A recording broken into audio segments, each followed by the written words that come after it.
Olá, meus queridos irmãos e amigos, sejam muito bem-vindos para mais um tempo com a palavra. E desde já eu agradeço a você por participar comigo deste momento.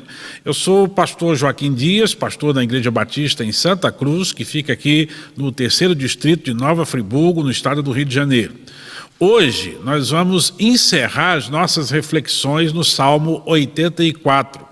A gente tem falado nos vídeos anteriores sobre a felicidade é ter Deus como fonte de alegria, como fonte de força, e hoje a gente vai encerrar falando que felicidade é ter Deus como fonte de confiança.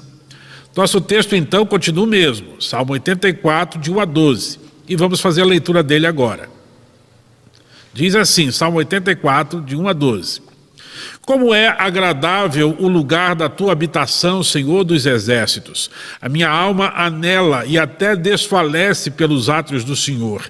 O meu coração e o meu corpo cantam de alegria ao Deus vivo. Até o pardal achou um lar e a andorinha um ninho para si, para abrigar os seus filhotes. Um lugar perto do teu altar, ó Senhor dos exércitos, meu Rei e meu Deus. Como são felizes os que habitam em tua casa, louvam-te sem cessar. Como são felizes os que em ti encontram sua força e os que são peregrinos de coração. Ao passarem pelo vale de Baca, fazem dele um lugar de fontes. As chuvas de outono também o enchem de cisternas. Prosseguem o caminho de força em força, até que cada um se apresente a Deus em Sião. Ouve a minha oração, ó Senhor dos exércitos, escuta-me, ó Deus de Jacó. Olha, ó Deus, que és nosso escudo, trata com bondade o teu ungido. Melhor é um dia nos teus átrios do que 1000 no outro lugar. Prefiro ficar à porta da casa do meu Deus a habitar nas tendas dos ímpios. O Senhor Deus é sol e escudo. O Senhor concede favor e honra, não recusa nenhum bem aos que vivem com integridade. Ó Senhor dos exércitos, como é feliz aquele que em ti confia.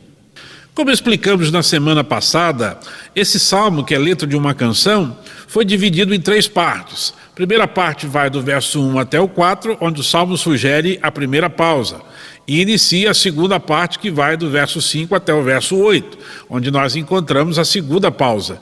E aí dá início ao último bloco, dos versos 9 até o 12. E a nossa meditação de hoje será desse último bloco, nesses últimos versos. Estamos ainda naquele contexto de alguém que, cumprindo a lei de Deus, deveria ir ao templo lá em Sião, ou seja, em Jerusalém, pelo menos 3 vezes ao ano.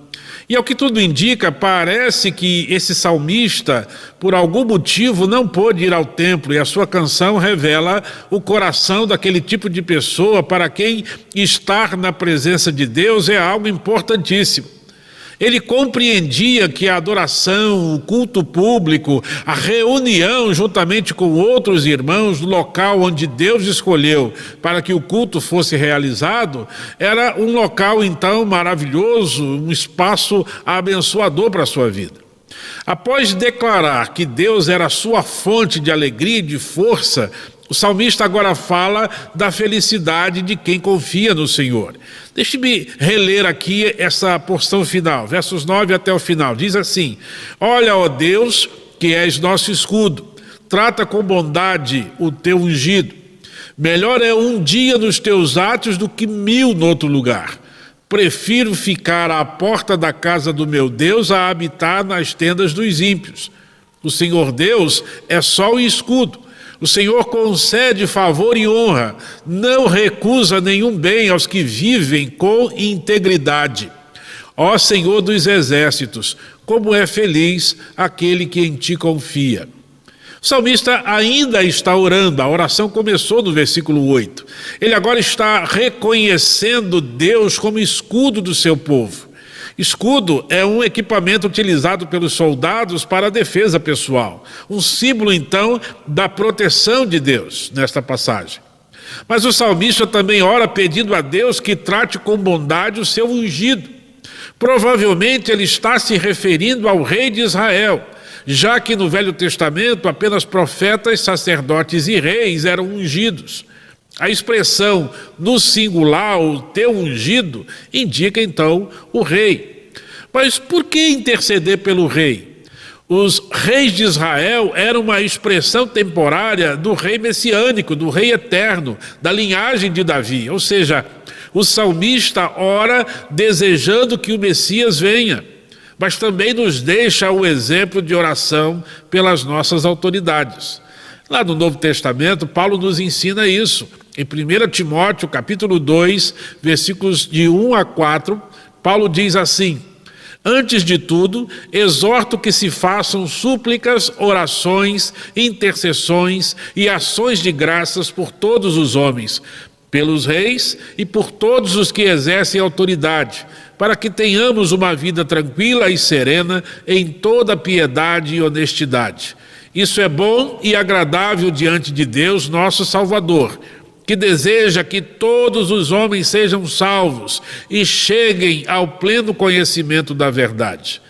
Paulo estabelece que as nossas orações devem ter pelo menos 2 motivos: vida tranquila e a salvação das pessoas, incluindo aqui, é claro, e se tratando das nossas autoridades. Como igreja de Jesus, temos uma missão de interceder pelos nossos governantes. Podemos até nos manifestar sobre as suas atuações, cobrar os nossos direitos, mas também devemos orar para que Deus salve as nossas autoridades, Deus os dirija e os conduza sob seus cuidados. No verso 10, o salmista então declara o quanto Deus e a sua vontade são importantes para ele. Na verdade, ele está dizendo que Deus e a sua vontade são prioridades da sua vida. Como já informamos, o salmo foi escrito pelos filhos de Corá. Em 1 Crônicas, capítulo 9, versículo 19, lemos que esses filhos de Corá foram designados como guardas na entrada do tabernáculo. Eles serviam nessa importante função no templo. Embora os antepassados destes homens tiveram se rebelado contra Deus e contra Moisés e foram mortos pelo Senhor, conforme nós lemos em Números capítulo 16, o salmista parece se lembrar desse fato aqui ao se referir da habitação na tenda dos ímpios ou das tendas da perversidade, numa outra versão. Os filhos de Corá continuaram servindo a Deus no templo. Nas palavras deste salmista, ao dizer que prefere ficar à porta da casa de Deus a habitar na tenda dos ímpios, ele está dizendo que, ainda que ele não tivesse a função de guarda das portas, ainda é melhor ficar sentado perto de onde Deus está sendo adorado e servido, do que em qualquer outro lugar onde Deus é substituído por alegrias e escolhas passageiras e pecaminosas. O nosso salmista escreve nessa passagem algo equivalente ao ensinado por Jesus em Mateus capítulo 6, versículo 33, quando ele afirmou: mas buscai primeiro o reino de Deus e a sua justiça, e todas estas coisas vos serão acrescentadas. O salmista vive pela fé e nos convida a conhecer a Deus. Então, no verso 11, ele exalta o Senhor. Ele adora o Senhor de todo o seu coração. Suas palavras revelam sua visão de Deus. Veja o que está escrito: o Senhor Deus é sol e escudo. O Senhor concede favor e honra. Não recusa nenhum bem aos que vivem com integridade. Assim como o sol é para a terra, Deus é para o homem. Sem o sol não existiria vida no planeta. Sem Deus não existiria nem sequer o planeta e nem sequer o sol. Não há vida longe de Deus. Sem Ele, sem o Senhor, não vivemos nem física nem espiritualmente. Nas palavras de certo comentarista, se caminharmos pela fé, tudo que começar com a graça de Deus terminará com glória.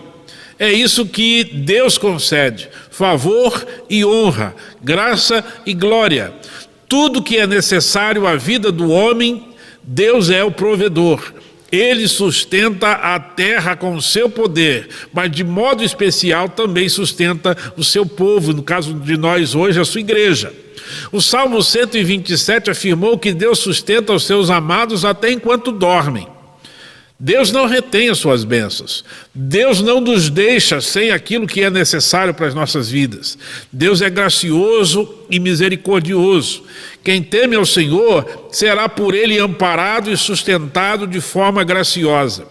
Aquele que conhece a Deus hoje por meio do seu Filho Jesus Cristo, aquele que passou pela cruz, arrependendo-se de seus pecados e crendo na morte e ressurreição de Cristo para perdão dos seus pecados, esta pessoa pode, sem medo, sem dúvida, afirmar: ó Senhor dos exércitos, como é feliz aquele que confia em Ti, como lemos no verso 12.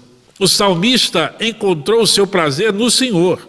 O que tem sido a sua motivação de vida, a sua razão de existência, seu motivo de alegria, de força e de fé ou de confiança?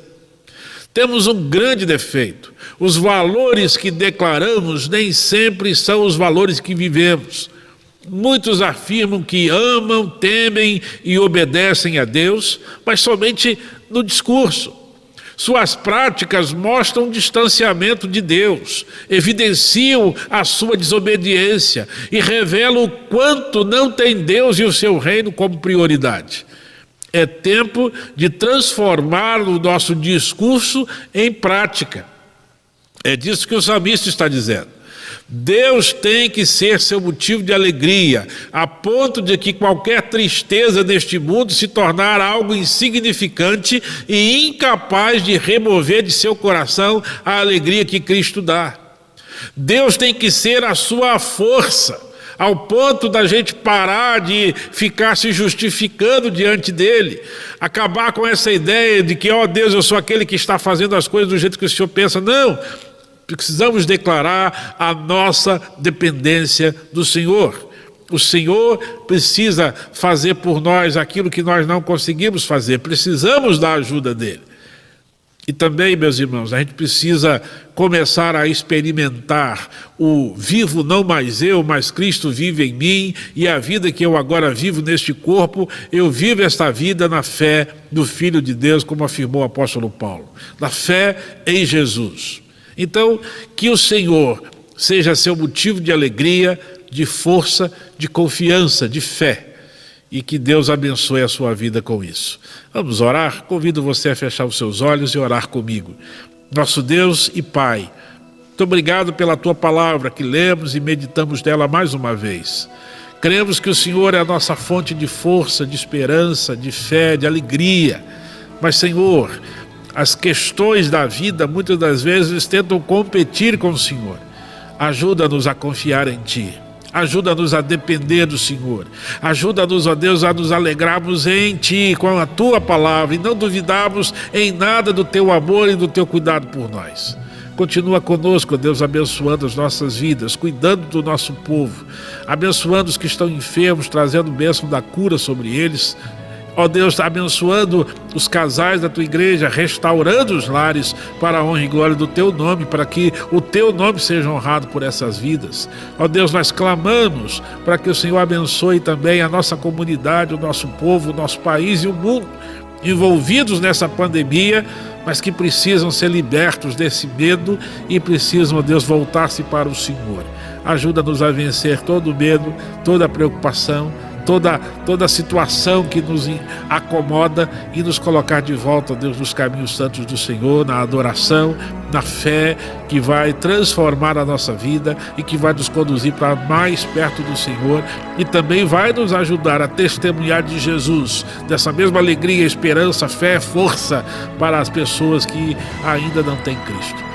E nós pedimos por elas, para que as pessoas que ainda não creram no Senhor, mas que estão nos assistindo agora, sejam impactados com a Tua palavra, que o Teu Espírito fale aos seus corações, que eles se arrependam dos seus pecados e creiam em Jesus. E sendo um crente em Cristo, vivam na Sua presença com a sua alegria, com a sua força e com a fé que o Senhor gera dos seus corações. Obrigado a Deus por esse tempo juntos, é a nossa oração em nome de Jesus. Amém. Muito obrigado por você participar comigo aqui de mais esse tempo com a palavra. peço a você que se inscreva no canal, deixe o seu like, comente, divulgue, né, compartilhe, para que mais pessoas sejam abençoadas com a palavra de Deus. Também te lembro que na próxima quarta-feira estaremos aqui de novo, mais um vídeo. No domingo pela manhã teremos a nossa Escola Bíblica Dominical Virtual, no canal da igreja, às 9h30 da manhã, e o culto transmitido ao vivo às 19 horas, todo domingo. Então eu espero você nesses horários e que Deus continue abençoando, fortalecendo a sua vida, sendo o seu motivo de alegria, de força e de fé, de confiança. Forte abraço para você e até a próxima. Deus te abençoe.